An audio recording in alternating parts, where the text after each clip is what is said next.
हाय मैत्रिणींनो, स्वागत आहे तुमचं माझ्या नवीन व्हिडिओमध्ये। तर आज मी बनवते आहे सकाळी नाश्त्याला ॲपल आणि बनाना शेक, जे की माझ्या मुलीचं भरपूर दिवसापासून चालू होतं की मम्मा आपल्याला ॲपल बनाना शेक बनव। तर घरात हे अवेलेबल होतं म्हणून मी आज ॲपल बनाना शेक बनवते आहे। तर म्हटलं तुमच्यासोबत सुद्धा ह्याची रेसिपी शेअर करते।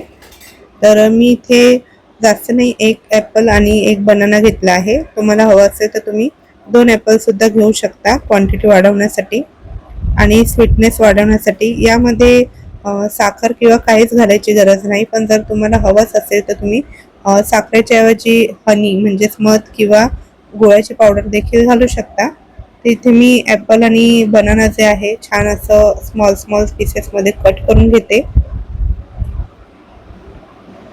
ॲपल आणि बनानाचे फायदे तर तुम्हाला माहितीच आहे, पण बहुतेक जणांचं म्हणणं की बनाना आणि मिल्क एकत्र खाऊ नये, पण असं कधीतरी असं आपल्याला चालतं। सो त्यामुळे मी इथे मुलीच्या हट्टामुळे मी आज ॲपल बनाना शेक बनवते आहे, म्हणून मी तुमच्यासोबत ही रेसिपी शेअर करते। झटपट अशी तयार होती। तर इथे मी ॲपल आणि बनाना छान असं कट करून घेते आणि यामध्ये दूधसुद्धा आपल्याला ॲड करून घ्यायचं आहे। तर इथे मी काहीतरी कापते, असं फ्रूट्स वगैरे, टोमॅटो, कांदा काही असो। तर माझ्या मिस्टरांना ते मध्ये मध्ये काही ना काही घेतल्याशिवाय त्यांचं मन भरतच नाही। सो त्यानंतर इथे मी हे बनाना ॲपल शेकमध्ये मी काजू आणि बदामसुद्धा ॲड करते आहे। तुम्हाला हवं असेल तर तुम्ही इथे इलायचीसुद्धा घालू शकता, जेणेकरून त्याचं फ्लेवर यावं यासाठी। तर हे बघा, तर माझ्या मिस्टरांनी घेऊन गेले बनाना आणि हे काजू बदाम। त्यानंतर माझी मुलगी सुद्धा आली, तुम्ही बघू शकता, कारण संडेचा व्लॉग आहे हा आणि संडेला असंच असतं रुटीन माझं। तर मी इथे सगळे पीसेस कट करून घेतले आणि इथे मी ब्लेंडिंग जारमध्ये भरून घेत आहे। तर आधी मी हे मिक्स करून घेते, मिक्सरमध्ये ग्राइंड करून घेते। त्यानंतरलाच मी यामध्ये दूध ॲड करणार आहे, कारण मिक्सर जे आहे ते एकदम कमी ह्याचं आहे, जास्त प्युरी यामध्ये मावत नाही, कारण हे ज्युसर आहे। इथे मी जवळपास 1 ग्लास एवढं मी यामध्ये दूध ॲड करून घेते। मी जे बनवते आहे ते ज्या क्वांटिटीमध्ये बनवते आहे त्यामध्ये 2 ते 3 जणांचा ॲपल बनाना शेक रेडी होतं। तर मी ते 1 ग्लास दूध ॲड करून घेतलं आहे। जर तुम्हाला कन्सिस्टन्सी थोडी थिन हवी, पातळ हवी असेल तर तुम्ही दूध इथे जास्त ॲड करू शकता। मला थोडं जाडसर बनवायचं आहे म्हणून मी इथे 1च ग्लास ॲड केला आहे दूध।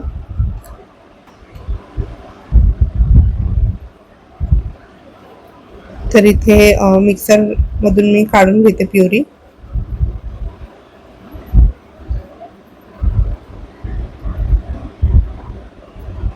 हे मिक्सर जार जे आहे ना ते माझ्या नंदेने माझ्या मिस्टरांना भाऊबीज म्हणून गिफ्ट करून दिलेलं आहे। सो म्हटलं आज बनवूनच टाकू ह्याचं, बघू कसं आहे ते। तर इथे मिक्सरमध्ये म्हणजे ज्युसर वगैरे करायला खूपच छान आहे, किंवा टोमॅटो कांद्याची प्युरी बनवायची असेल तेव्हा त्यासाठी सुद्धा छान आहे। इथे मी मिक्सरमध्ये प्युरी हे ॲपल बनाना शेक जे आहे ते मी टाकून घेतलेलं आहे।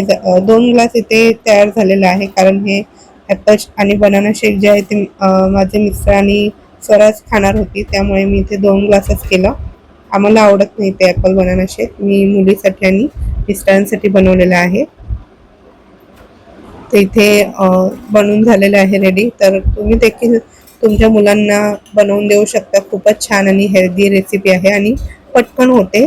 सो आय होप तुम्हाला माझा हा रेसिपीचा व्हिडिओ आवडला असेल, आणि शिवाय तुम्हाला ॲपलचे आणि बनानाचे फायदेसुद्धा माहितीच असतील, आणि प्रोटीनसुद्धा तयार होतं यामध्ये, जेणेकरून आपण हे सुद्धा ॲड केलेलं आहे, काजू बदामसुद्धा यामध्ये आपण घातलेले आहे, त्यामुळे एक प्रकारचं प्रोटीन शेक देखील तयार होतं। आणि ॲपल बनाना काजू वगैरे सगळं असल्यामुळे हेल्दी बेनिफिट्स आपल्याला भेटतात यामुळे।